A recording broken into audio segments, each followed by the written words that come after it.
Good morning or afternoon, ladies and gentlemen. Welcome back to the Nascar Heat 5 Career Mode, where we have just crashed in qualifying. Yeah, that's right. So I did the cooldown lap for qualifying, started the lap, and while coming out of turn 1, I just got a little bit too excited with the acceleration. And, well, I ended up head first into the wall, and I was like, you know what? I think that'll do us. So, decided to forfeit qualifying. We're going to be starting from the back here at Watkins Glen for the Go Bowling at the Glen 400. So, yeah, a little bit, well, embarrassing there. But AJ Allmendinger is on the pole today here at the Glen. We'll go and have a look at your breaking news now here as Daniel Hemrick has announced that he will be replacing Ty Dillon in the number 96 Gaunt Bros Racing Toyota Camry. And of course, Ty Dillon, who currently drives that car, announced only just a week ago that he will be joining Richard Childress Racing in the number 8 car. Of course, we have Tyler Reddick moving on over to that number 1 car to replace the retiring Kurt Busch. But yeah, that is all the news for today. We are now ready to go racing here at Watkins Glen. We're going to have to do it from the back today, but if anyone can do it, it's AJ Smith. We are green flag racing here at the Glen, and already there's a stack up in front of us, and we're going to go to the outside of Corey LaJoy here. We have to be heavy on the brakes so we don't run into anyone, and well, I still ran into someone anyway. And well, speaking of Ty Dillon, I run into the back of him, but without further ado, we move forward, and while we see our rival Ricky Stenhouse Jr. up ahead, I've got to be careful around him because I'm sure we're close to getting rid of him as a rival here. But yeah, trying to find a way around him cleanly here. I looked to the outside, but then I was like, you know what? Bang, we'll go switch to the inside here. I almost wrecked myself doing so, but hopefully we can get him going into the big chicane here. We go through the grass, but yeah, we do manage to get past him here. And now we are up into 29th position here as we roll up on the back of our teammate Eric Jones, who is currently battling Christopher Bell in the 20 car there. Of course, Bell replaced Jones in that number 20 car. Christopher Bell's had a very quiet season so far in his, well, not rookie season, but his first season in that 20 car. And while Eric Jones, our teammate, he is yet to win this season and out of the playoffs right now, so he's not doing as well as myself. Of course, we won at New Hampshire not too long ago, but yeah, right now we are in 28th position, failing to get past Eric Jones actually. But yeah, up 12 spots since the green flag, not too bad, and now I'm sure when we dive bomb turn 1, we'll get a couple positions here, and yeah, all the way to the inside here, trying to get past Almirola now, and we move to his outside, yeah, outside into this corner, and well, we make a little bit of contact, but we do get past the 10 car here. Of course, his future is still not decided yet. We don't know where Eric Almirola is going, but he is indeed leaving that 10 car. And I wanted to say that because I won a race now, I'm probably going to go and join a 5-star team for next season. I've got a couple ideas of what I'm going to do, as I've just wrecked Chris Buescher, and unfortunately they make further contact in the back, so that'll cause a caution. So yeah, I was just about to talk about my future plans. Well, I went and wrecked Eric Jones. AJ Allmendinger wins stage 1 here, and if AJ Allmendinger can win today, he is on fire and he qualified on pole. If he can win today, that'll shake things up even more. Like, even more than when Timmy Hill won. Like, it's going to be insane, the fight we will have for the playoffs if he wins today, and well, we'll have to find out. But already moving to the inside of a bunch of drivers here, including our rival of Michael McDowell, and we get past him, thankfully, without any contact. And well, actually, we make up a lot of positions in that first corner, up into 15th position now, coming up to the back of William Byron here, who is still winless this season and out of the playoffs because of it. Yeah, the playoffs are a bit of a meme right now, to be honest, because of how many winners we have as I make contact with Alfredo. And now I'm actually plowing the grass. I decided to become a lawnmower and driving the grass a little bit, but we do manage to make it through without killing anyone in the chicane, thankfully. And now into the carousel here, we get past the 38 of Anthony Alfredo, and it's actually good to see him having a nice run today in that 38 car. He doesn't have a very kind season, so hopefully he can turn it around in his second year at Front Row Motorsports. He will be staying there, I can confirm. Not really crazy news thing, but yeah, he will be staying there. And speaking of news, Reddick going to the number 1 car next season. We get past him there, and we are now up into P12 now.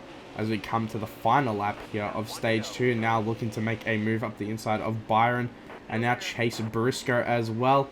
And we do manage to get up the inside of both and pass both of them. Actually, William Byron's going to follow me through there, passing Briscoe as well. And now trying to catch up to the back of Ryan Preece, who is actually having a nice little run today in that 37 car.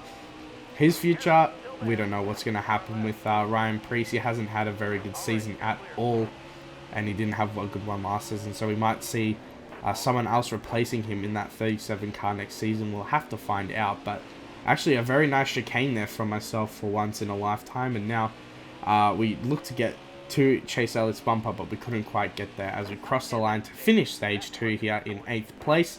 And AJ Allmendinger has swept the stages here at Watkins Glen, so right now he looks like the one to beat. Well guys, the car is very good right now. I have not much to complain with. Just give it 4 tires and fuel, and hopefully we can find our way to the front, but I'm not sure if we have enough to beat that 36 car. He is on fire. And while I can be as complimentary to AJ Allmendinger as much as I want, we have made a pit call here that I don't know if it was right or wrong, because it was very mixed strategy from a lot of drivers, and well, we end up losing 5 spots on the pit road. But we are green flag racing here in stage 3 now, and we have already pounded the back of Martin Truex Jr. and damaged the car. So a very nice start here from myself. Of course, MTJ still winless this season as well. Of course, he is the defending 2020 champion, where he beat Jimmy Johnson and stopped him from getting his 8th title. So right now we actually get past up into 8th position, which was where we were before we came into the pits, and trying to get a good chicane here, looking to the inside of Kurt Busch and Kevin Harvick here. And we actually had a nice little chicane here, and we get past both of them, thankfully. And now looking to the outside of Joey Logano here in the carousel, and we do get past the 22. No, not quite. He fights back, so we're going to have a little bit of a battle coming up off the corner here. But thankfully, we have that corner exit speed, and we do get past the 22. So up into P5 now, and I see the front 4 guys ahead of me right now as AJ Allmendinger takes Briscoe and Cindric 3 wide and takes 2nd place from them here, as I almost destroy myself going into the final corner. But now looking to the inside of Chase Briscoe, and now you can see we have the road course ringers up here looking to battle it out. Of course, myself being a V8 Supercars champion, Austin Cindric, who of course is a very good road course racer, and then, well, AJ Allmendinger, who is also very good at road courses, as I almost binned myself coming out of turn 1. So I say I'm a road course ringer, but in this game, we don't want to talk about it too much. It's not very pretty, especially if the track is called Sonoma. But anyway, we looked to the inside of Briscoe. He actually came down a little bit and making a little bit of contact there, but we do manage to not do too much damage. But yeah, like I said, we have the road course ringers up here, and then we have William Byron up in the lead here, as I almost destroy myself into the carousel. Oh my god, that was a close call there, getting loose and, well, almost dying there. But yeah, William Byron is out in front here in the 24 car, and he is trying to hold off AJ Allmendinger and Austin Cindric for the win here. Of course, Byron needs a win to get into the playoffs at this point, as now we come out of the chicane, and, well, I lost the car.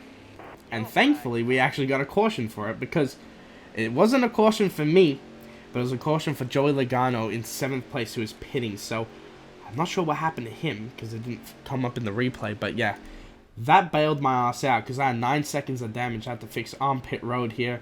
We find ourselves now at the back, destroyed myself absolutely, and I had a top 5 easy there, so very disappointing. But yeah, now Joey Logano and I have to go up through the field, and, well, hopefully we can get back to, you know, a respectable position at this track. But right now, already into turn 1, a lot of clogging going up here, as now we go to the inside of our rival Ricky Stenhouse Jr. I got very nervous at this part, because, oh boy, we came so close there and actually used the grass to actually get away from the 47. And he is hounding at me trying to make contact, but we get away from him. And speaking of getting away, that 36 car of AJ Allmendinger has taken the lead yet again, and he is looking to run away from the rest of the field now. Of course, he has 4 tires to William Byron's 2, and, well, me destroying myself, well, the caution was for Joey Logano, so I won't put myself at blame for William Byron losing this race. But yeah, we get past that teammate of Eric Jones, who's having a nice top 20, I suppose. Not too bad for our equipment, but yeah, I was on it. These tires was everything. And I pushed Blaney past De Benedetto here. And then, well, yeah, I mean, I don't know what to say. He just, I don't know, slid. Apparently the contact from me made Ryan Blaney spin out almost there, which is unfortunate. But yeah, now to the inside of De Benedetto in that Toyota 55 Sony car. And yeah, we get past him there, representing the PS5, of course. He will have a different paint scheme next season. I don't know what, but yeah. We get past Kyle Busch there with a little bit of contact and sent his ass for a ride. Thankfully, no caution for that because I didn't want to end the race prematurely. But yeah, we do get past a couple of guys here now up into P15. We'll see if we can get any more spots before the end of this race, but that 36 car is pulling away from everyone. So this is going to shake up the playoffs quite a bit if he pulls it home here, and we'll see if he does. And I will show you the standings if it does happen. Of course, I'm saying if. We all know it's going to happen, but we do get past Bubba Wallace in the 23 car, who has had a very quiet season.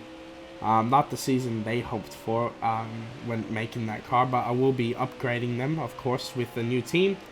They will have growing pains, and, well, they're actually showing those growing pains in real life, but across the line comes AJ Allmendinger. He wins today as we get past Daniel Kvyat, who will be leaving that 26 next season.